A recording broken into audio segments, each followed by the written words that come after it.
तो कौन थे चैतन्य महाप्रभु?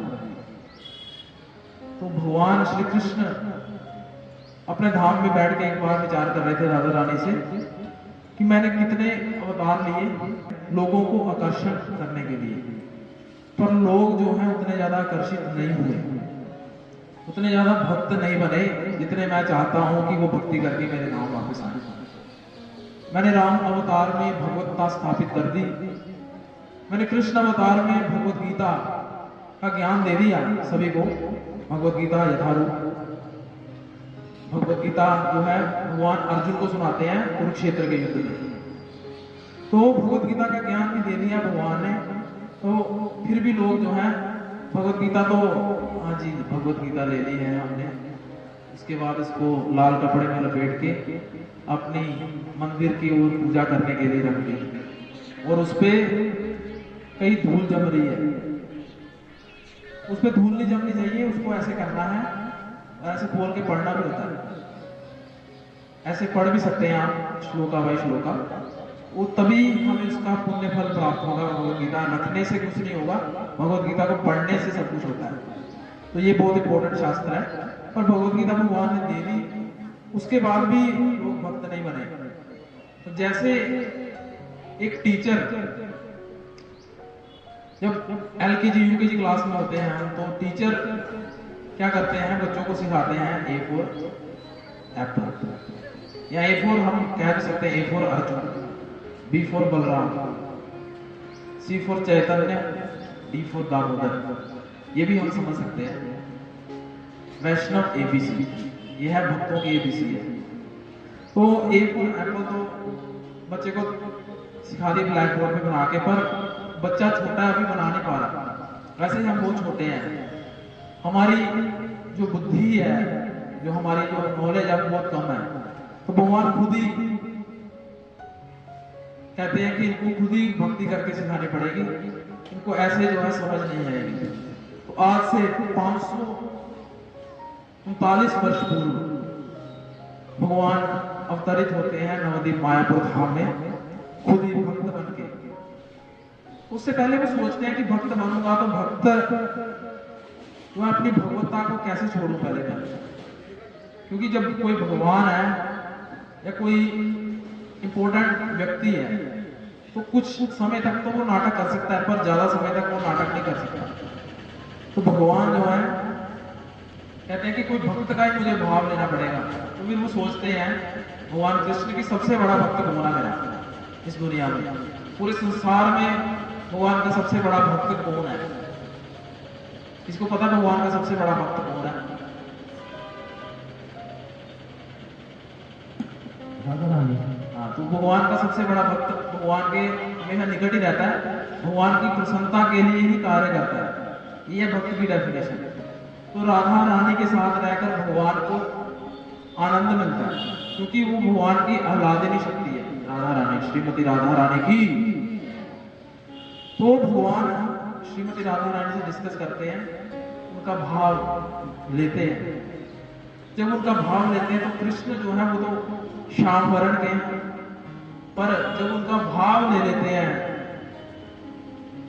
श्री कृष्ण चैतन्य महाप्रभु बनने के लिए, राधा रानी का भाव लेते हैं तो वो बन जाते हैं गोल्डन कलर के, क्योंकि राधा रानी का जो कलर है वो है तप्त कांचन गौरांगी, यानी पिघले हुए सोने की तरह है उनका कलर। तो वैसे ही भगवान का कलर भी भाव लेते हुए कृष्ण जो है गोल्डन बन जाते हैं। कलयुग में जब भगवान अवतरित होते हैं तो राधा रानी का भाव ले लिया उन्होंने और उज्जवल हो गए, क्योंकि राधा रानी का भाव जो है बहुत उज्जवल है, बहुत करुणा से भरा हुआ है। तो भगवान कहते हैं कि भगवान कृष्ण के पास आने के लिए आपको कुछ शर्तें जो है माननी पड़ेगी कृष्ण की। कृष्ण कहते हैं सर्वधर्माण परित्यज्य मामेकं शरणं व्रज अहम त्वं सर्व पापेभ्यो मोक्षयिष्यामि मा शुचि, यानी सारे धर्मों का परित्याग करके मेरी शरण में आओ। तो कृष्ण की शरण में खुद जाना पड़ता है, फिर कृष्ण कृपा करते हैं। पर उनसे भी करुणामयी रूप जो है राधा रानी का है, वो ज्यादा करुणामयी है, क्योंकि वो माँ है, स्त्री तत्व है ना, वो ज्यादा करुणा जल्दी करती है, तो भगवान सोच समझ के करुणा करते हैं। तो एक बार वृषभानु जी से राधा रानी ने कहा कि आप मेरे लिए एक महल का निर्माण कीजिए। तो बहुत सुंदर महल बन के तैयार हो जाता है बरसाना धाम में। तो कोई गया होगा बरसाना में राधा रानी के दर्शन करने के लिए, तो वहां पर बहुत ही सुंदर महल सबसे ऊंचाई पर है। सभी को उन्होंने आमंत्रित किया। जब महल की ओपनिंग सेरेमनी थी, इनविटेशन भेजा पूरे ब्रजवासियों को, तो कृष्ण को भी बुलाया। तो कृष्ण भगवान जो है राधा रानी को साइड पे ले गए। वो कहते कि नंद भवन आपके लिए था राधा रानी, आपने ये महल क्यों बनवाया? तो राधा रानी बहुत सुंदर उत्तर देती है, कहते कि आपका जो नंद भवन है उसके बाहर आपने शर्त रखी है कि उसमें कोई भी व्यक्ति जो है, जो काम, क्रोध, लोभ, मोह, अहंकार, ईर्ष्या, द्वेष से भरा हुआ है, वो अंदर प्रवेश नहीं कर सकता। पर राधा रानी में इतनी करुणा कि वो कलयुग के बारे में सोच रही है, हम जैसे जीवों के बारे में, कि कलयुग के जीव तो काम, क्रोध, लोभ, मोह से छुट्टी नहीं पा सकेंगे इजीली, तो उनका कैसे उद्धार होगा? राधा रानी ने कहा मेरे जो महल है उसमें किसी को नो एंट्री नहीं है, सभी आ सकते हैं, पर उसमें केवल एक ही शर्त है, वो है भगवान का नाम। तो भगवान का नाम, राधा रानी का नाम लेके आप उसमें एंट्री पा सकते हैं। इतनी करुणा नहीं है राधा। तो वो क्या नाम है? वो है हरे कृष्णा कृष्ण कृष्णा हरे हरे, हरे राम राम राम हरे हरे। इस मंत्र के उच्चारण करने से राधा रानी के महल की एंट्री जो है ओपन हो जाती है। फिर जो उनकी कृपामयी रूप है वो चैतन्य महाप्रभु में प्रकट होता है। तो राधा रानी भगवान को ताना मारती है कि आप करुणामयी नहीं हो। भगवान कहते मैंने सुदामा पे कृपा की। फिर राधा रानी आगे तर्क रखती है कि सुदामा तो आपके पास चल के आया, इतनी दूर से, पोरबंदर से द्वारका चल के आया, फिर आपने उसकी स्थिति को देखा, फिर उस पर कृपा की, तो आप कैसे दानी? मैं चाहती हूं आप महादानी बनिए। तो कहते असली दानी तो वो है कि जो खुद जाके दान दे, और अगर भिक्षा मांगने वाला उसके पास पात्र भी नहीं है, उसके हाथ में पात्र दे, फिर उसको दान दे। ये है महादानी की डेफिनेशन। तो रूप गोस्वामी भी चैतन्य महाप्रभु को लिखते हैं, नमो महावदन्याय कृष्ण प्रेम प्रदायते कृष्णाय कृष्ण चैतन्य नामिने गौर कविशे नमः। यानी महादानी है चैतन्य महाप्रभु की, इतने दानी है। तो ये आज जो हमने संकीर्तन आंदोलन जो किया है आज पूरे सुजानपुर में, आपने देखा कोई भी पंडित को जो कर्मकांडी ब्राह्मण है वो मृदंग करताल लेके घर घर जा रहा है भगवान का नाम प्रचार करने के लिए, नहीं, उसको केवल उतने ही सीमित है। तो ये चैतन्य महाप्रभु की कृपा से ही हम जो है संकीर्तन आंदोलन की शुरुआत हुई। उस वजह से ये नगर संकीर्तन निकला आज, कि लोगों को घर घर जाके कृपा दे रहे हैं भगवान के नाम की, कि आप एक बार दोनों हाथ ऊपर करके भगवान का नाम लीजिए, बार बार रिक्वेस्ट कर रहे हैं, केवल 1 मिनट निकालिए भगवान का नाम के लिए। ये चैतन्य महाप्रभु की शिक्षा है। तो इतने करुणामयी है क्योंकि वो भक्त का आचरण लेके आए। श्री राम ने, श्री कृष्ण ने अपनी भगवत्ता का त्याग नहीं किया, पर चैतन्य महाप्रभु करुणा से पूर्ण है, इतने करुणामयी है कृष्ण। इवन कि राम के आगे जब रावण आ गए तो उनको 31 बाणों से सुबाहु को मारा, कई बाणों से तारका को मारा, पर राधा रानी कहती है कि आप इन जैसे पापियों का उद्धार कीजिए। कृष्ण ने तो बचपन से ही मारा, कई असुरों का अंत किया। पढ़ते हैं कृष्ण लीला देखते ही हैं आप, रामलीला भी देखते ही हैं, पर राधा रानी कहती है कि असली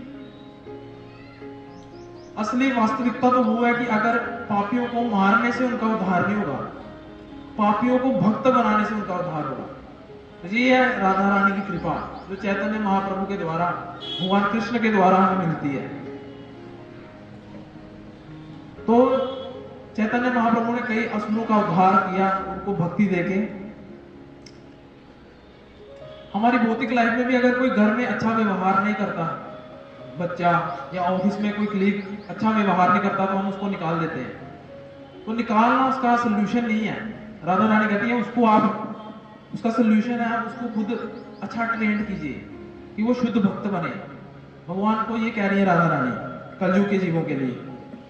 तो 14 तारीख को भगवान श्री चैतन्य महाप्रभु का आविर्भाव दिवस था, फाल्गुन मास की पूर्णिमा को। तो आज हम उन्हीं की विधि को आगे बढ़ा रहे हैं कृष्ण भावनामृत संघ के द्वारा, और इसका केवल एक ही उदाहरण है जो है चैतन्य महाप्रभु द्वारा दिया गया हरे कृष्ण महामंत्र। आप सभी को पता ही है हरे कृष्ण महामंत्र, उसका जप कीजिए, कीर्तन कीजिए, उससे ही कलयुग में उद्धार होगा। तो शास्त्रों में ऐसा प्रमाण भी आता है कि हरे हरे नाम हरे हरे नाम, हरे हरे नाम एव केवलम, कलो नास्तेव नास्तेव गतिरन्यथा। केवल भगवान का नाम, केवल भगवान का नाम और केवल भगवान के नाम से ही आपका कल्याण हो सकता है, और किसी चीज से कल्याण नहीं हो सकता। कलयुग में एक ही चीज है, रामायण में भी गोस्वामी तुलसीदास जी लिखते हैं कलयुग केवल नाम आधारा, सुमिर सुमिर भय नर भव पारा। मतलब भगवान का नाम से ही हम भव से पार हो सकते हैं। और कोई भी हमारे जीवन में प्रॉब्लम है तो आप भगवान का नाम लेते हैं तो वो ऐसे सॉल्यूशन हो जाता है उसका। ये भगवान की कृपा है, ये करुणामयी रूप है चैतन्य महाप्रभु का। तो इतनी शक्ति है इस महामंत्र में कि जब चैतन्य महाप्रभु झारखंड के जंगलों से जाते हैं, मनुष्य की तो बात दूर, जंगलों में पशु पक्षी, शेर जैसे हिंसक प्राणी, खरगोश, हिरण इकट्ठे होकर भगवान के नाम का कीर्तन करते हैं, नाचते हैं भगवान के नाम पे। ये बहुत आश्चर्य वाली बात है, इतनी पावर है इस महामंत्र में। क्योंकि ये क्या है, गोलोकेर प्रेम धन हरि नाम संकीर्तन, यानी भगवान ने ये गोलोक से वृंदावन धाम, जो आध्यात्मिक वृंदावन धाम है, वहां से भगवान ये धन लेके आए हैं हमारे लिए। इसका जप करने से हमारे जीवन में सारी ऑब्स्टेकल्स जो है खत्म हो जाएंगी, हमें भगवान की शुद्ध भक्ति मिलेगी। तो ये भगवान की कृपा है। और जगन्नाथ मिश्र शची देवी के यहाँ प्रकट होते हैं चैतन्य महाप्रभु, और अपने पूरे जीवन काल में संकीर्तन आंदोलन की शुरुआत करते हैं। जगन्नाथपुरी में जाकर उनका वास होता है। और वृंदावन, आज जो हम वृंदावन देख रहे हैं, ये उन्हीं के शिष्य जो षड गोस्वामी वृंद है, इन्हीं द्वारा स्थापित किया गया वृंदावन है। वृंदावन इन्होंने पहले खोजा, चैतन्य महाप्रभु ने राधा कुंड और श्याम कुंड की खोज की, फिर आज हमें जो प्रत्यक्ष वृंदावन मिल रहा है वो उनकी कृपा से मिल रहा है। तो ये कोई साधारण नहीं है, ये स्वयं भगवान है। श्री कृष्ण चैतन्य राधा कृष्ण नाही अन्य, यानी राधा रानी के रूप में चैतन्य महाप्रभु अवतरित होते हैं।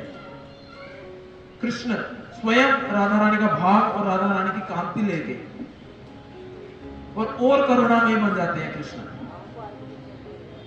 ये उनकी कृपा है, उनके द्वारा दिया गया महामंत्र कलयुग के जीव को भवबंधन से मुक्त करने वाला है। तो हम क्यों नहीं उसका जप करें। हरे कृष्णा कृष्णा कृष्णा हरे हरे, हरे राम राम राम हरे हरे। श्री चैतन्य महाप्रभु की, गौर पूर्णिमा महामहोत्सव की, निताई गौर प्रेमानंदे।